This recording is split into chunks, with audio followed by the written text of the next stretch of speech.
Yeah, I think the problem with the Mueller report and the Rosenstein indictment is it's all based on lies.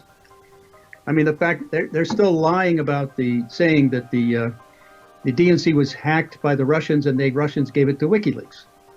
Well, we had some of our people and our group, the VIPs, the Veteran Intelligence Professionals, look at the data that WikiLeaks posted on the DNC data. I mean, they actually posted the DNC data. So we went and looked at that and said, gee, this data has all of it from the DNC, from the late May material, the DNC Hillary emails, all had a FAT file property of it. Now that FAT file, foreign allocation table format, is what a software program does when it reads it to a storage device like a thumb drive or a CD-ROM, and it rounds off the last modified time to the nearest even number. So all of them had that property. So that said that that entire set of data was read to a thumb drive or a CD-ROM, then physically transported. Now this is what Kim.com is saying, is what Julian Assange basically was inferring. Others have been saying the same things, some of the illicit recordings, like for example, if Cy Hirsch said that. Other people are saying there's an FBI report saying that that's the way it happened. And so all of that data, or at least positive information, and we've seen nothing positive from the government to assert differently. In fact, the Mueller group didn't even want to talk to us in the VIPs who had the evidence, and could show them the evidence. They didn't even want to talk to us because they didn't want to hear it, contrary to their narrative. The same is true with the entire mainstream. Did your group make an attempt to try and talk to them? Oh, we published all this data, yeah. Yeah, I mean, we put it in Consortium News, and we were on broadcasting on.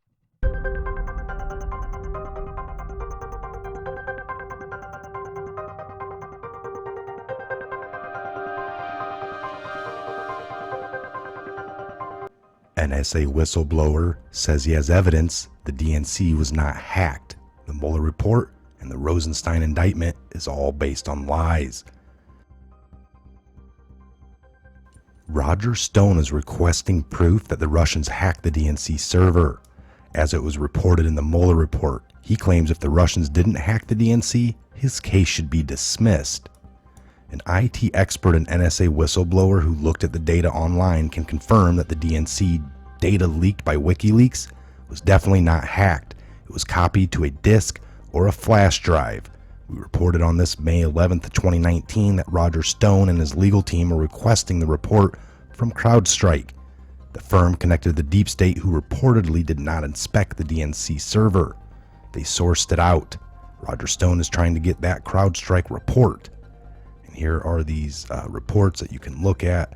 This link will be down below. Their position is that if Mueller team and the FBI did not inspect the DNC server, then how can they know that the server was ever even hacked? This logical argument makes sense. Got praying medic here. The chain of custody of evidence is kind of a big deal. If the FBI didn't have custody of the server, and if they never examined it, they cannot verify what happened to the data on it.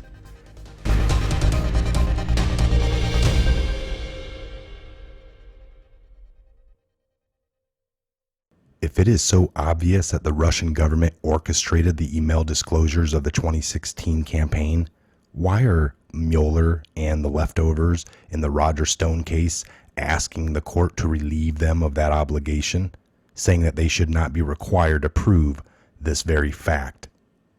We've been saying for months that the entire Russia delusion is a sham. To date, there has been no information reported that ascertains that the DNC was even hacked by the Russians.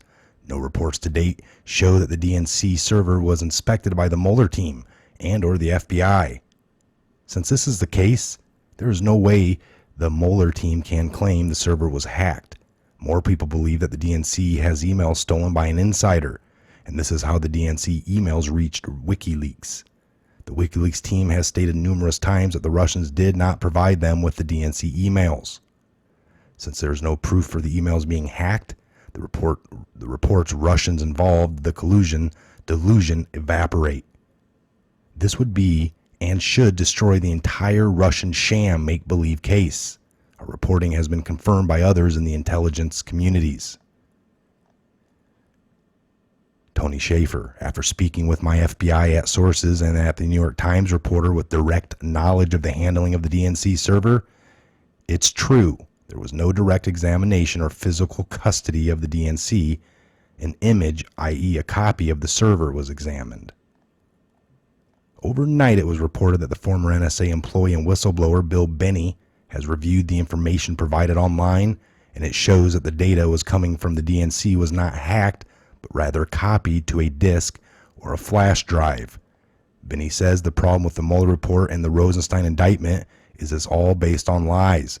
I mean, the fact that they're still lying about saying that the DNC was hacked by the Russians and the Russians gave it to WikiLeaks. Well, we had some of our people in our group, in the VIPs, the veteran intelligence professionals, look at the data that WikiLeaks posted on the DNC data.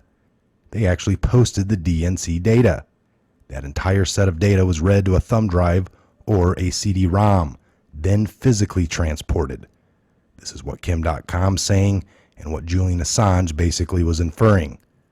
Others have been saying the same things. It is clear the DNC was not hacked, and it's more likely an insider like Seth Rich copied the files to a disk drive than that the Russians hacked the DNC. All right, it's more plausible. Seth Rich transferred. The reason we can see this is because everything's in a FAT32 file, not downloaded. And the major problem with Stone in his case is that the judge in the corrupt Obama appointed Judge Amy Brennan Jackson. As we reported, the judge overseeing the Roger Stone case, Amy Brennan Jackson, has demanded that she sees the entire unredacted Mueller sham report in order to oversee Stone's case. Judge Jackson is a corrupt Obama appointee who will go to any lengths to stop a conservative from receiving justice. Sadly, Judge Jackson has a horrible far-left record on the bench. In 2013, Judge Jackson rejected arguments from the Catholic Church that Obamacare's requirements that employees provide cost-free coverage for contraceptive services in spite of being contrary to their religious beliefs. This is overturned by Supreme Courts. Okay, I will leave the link for this article down below in the description box, along with all the other links to the emails and everything else. We appreciate all your support. Please share this across all social media platforms while you can. We are heavily shadow banned. Again, I'm Michael. This is a Patriot Hour. God bless, Godspeed to each and every one of you worldwide. Where we go one, we go all.